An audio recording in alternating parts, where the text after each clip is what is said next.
So now we have this purpose of travel, which is social. Now you may be thinking that hey, on this page, this leisure page, you wrote so much, and on this social page you have nothing written. The only reason is it here I have not written anything is that all these things are self-explanatory. You don't need anything to write to describe all these things because in general, you see, after this leisure thing, the most common thing which we Indians travel for is to what to say, to visit our friends or relatives or attending any festival or fair. There are, so many kinds of fairs going in. There are so many festivals, like there are musical festivals, there are cultural festivals, there are so many other kinds of things going. And there are events like someone's marriage is there, someone's whatever, whatever. There are lots of events are there, family events, cultural events, social events, every kind of event is there. And there are other kinds of cultural activities also there. Because for those things, people generally travel. Not only in India or outside India, but across the globe, people have been traveling for this reason, this causes. So these things are self-explanatory in their own terms. So I have not written anything to explain them, and I think you have understood this thing. And the next slide is the economic, the economic aspect of travel. Now, you may think that the purpose of travel cannot be economic because every purpose of travel um, takes away money from you. So, how can it be considered under economic? But when we say travel, everyone is not traveling to spend money or for the leisure purpose. There are business people, there are the corporates who are traveling for their corporate or business oriented purposes. So under this economic segment, there are two subcategories. One is MICE. MICE stands for meeting, incentive, conferences, and events. So all kind of business meeting, or if you get some incentive and you visit some place as an incentive given to you, that or to attend some conference or to attend any event, for all these purposes, the travel you are doing, your purpose comes under this MICE thing. Okay? And then this thing, the economic activities in and around travel destination involves all those people who are, let's say, there is this shopkeeper who travels to Hyderabad to purchase his inventory, or maybe um, maybe some other businessman who then goes to any particular city or state to bring their inventory or some other business related stuff. Then they will come under this, the economic activities in and around travel destination. In this segment, they will come under. The basic difference between MICE and this second segment is in MICE, you are traveling to a destination and spending money is the secondary result. Your primary target is to attend an event or something which is happening there. And in that process, money will be spent, you will do some expense there, and it will contribute to the economic structure of that local destination. But in this economic activities uh, segment, in this subcategory, what is happening that you are going there to spend money. That this person, whoever it is, let's say you are a business owner and you bring your inventory from any ABC or any XYZ city, and your primary target to travel to that location is to spend money and purchase the inventory for your personal needs. You are not going to meet someone there. attend any event. Because if you are going there to attend something, attend any event, you will be counted under mice. But you are not. You are going there to make some purchases. Ultimately, you are going there to contribute to that city's economic structure. So you will come under this segment. So next slide is health. Okay. So next slide is health is in this you see the sole purpose of attending any form of medical attention and health regulation. So what you are doing under this that anyone who is traveling for attending any form of medical attention and health regeneration, mm, yeah, any kind of health related anything is happening, activity is happening, and you are there, then you will be counted under this. Your purpose of travel is health. Now, this health category has two subcategories, as you can see. This medical treatment and mental refreshment.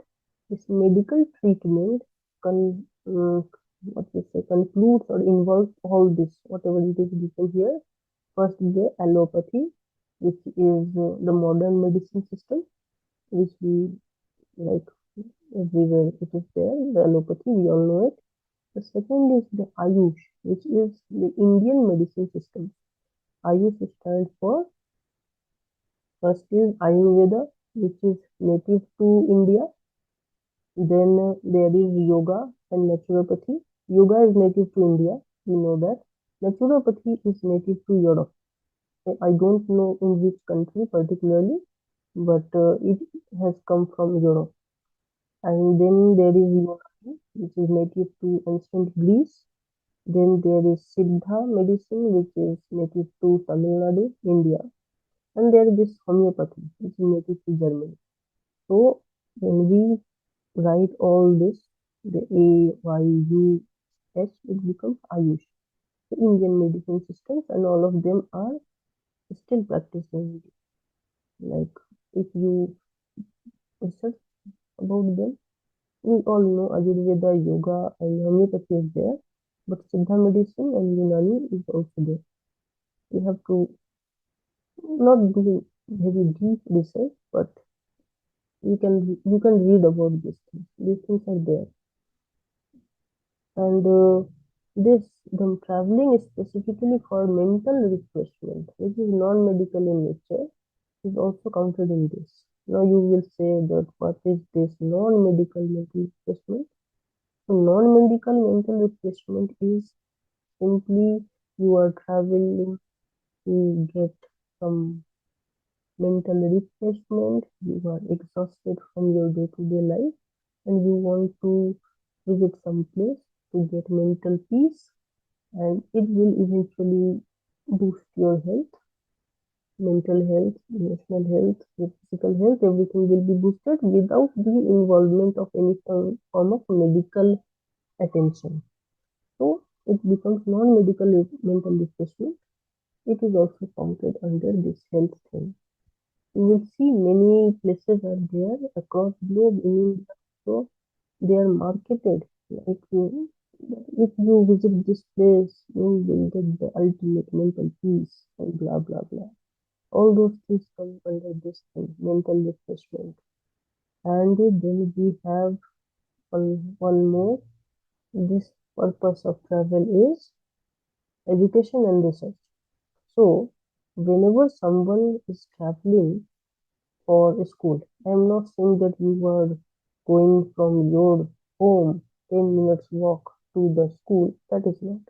Let's say you live in Delhi and you got chance to study in Chennai or in Bangalore, any school. The time, the money, mm, you are traveling to that place.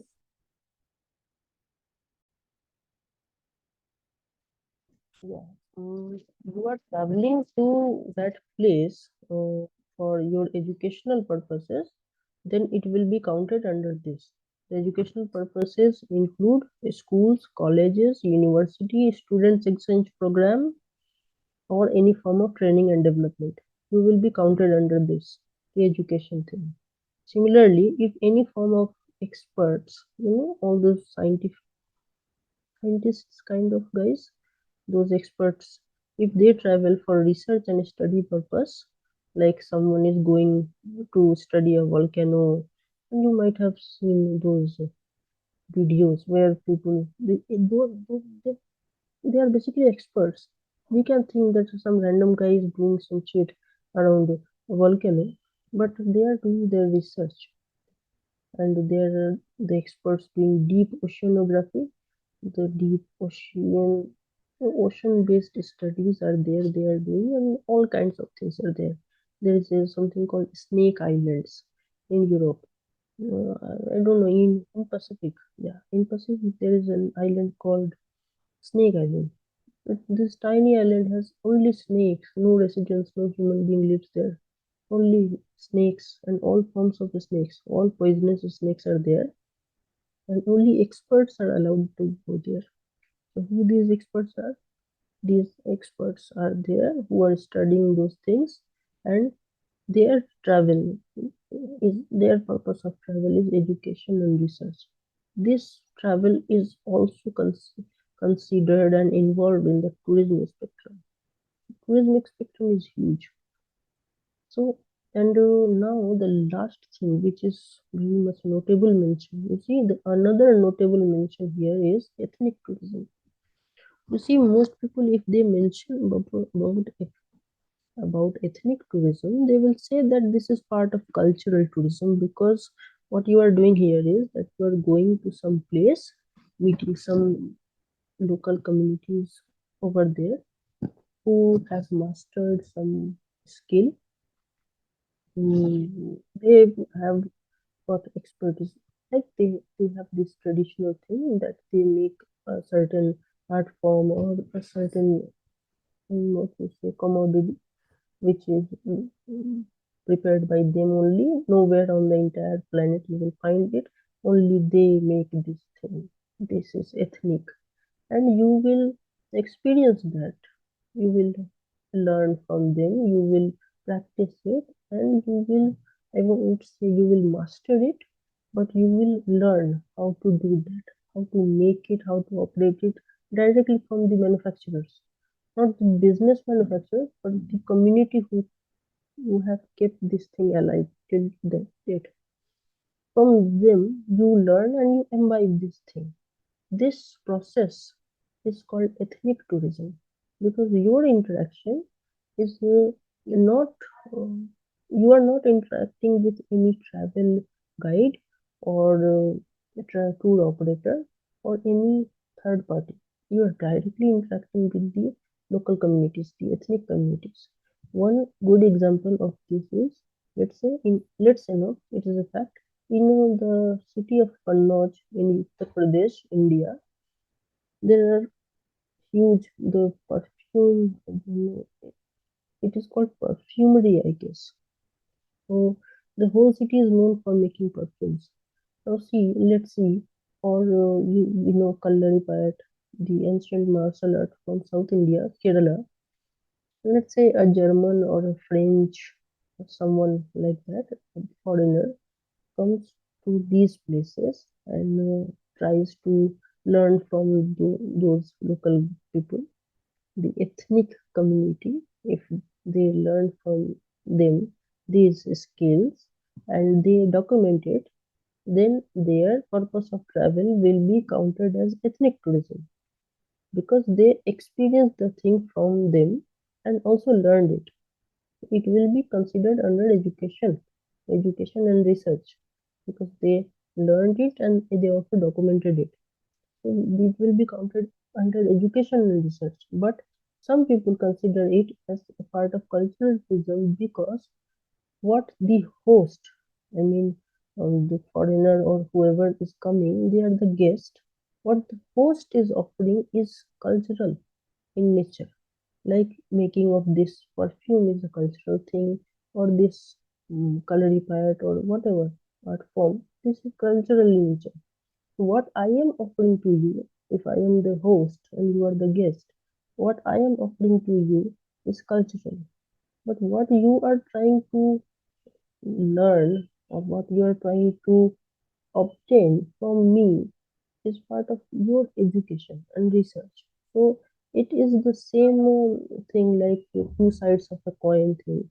The same thing from which end you are seeing will define the terminology you are using for this thing. So I am seeing this thing from the perspective of the traveler. So for me, it will be under ethnic tourism, will be under education and research. For some other guy who sees it from the service provider's end, they will say that this is the cultural tourism thing. Okay, so now I have given the long lecture, and I think this whole, yeah, this thing is over. And thank you for giving your attention. You can check out my blog. All these things are there. Definitely subscribe to my YouTube channel. You can subscribe to my newsletter also. And yeah, that's all. Thank you for giving your attention. Thank you for listening to this, I think, 1 hour or some 40 minutes long video. And thank you. See you next time. Bye.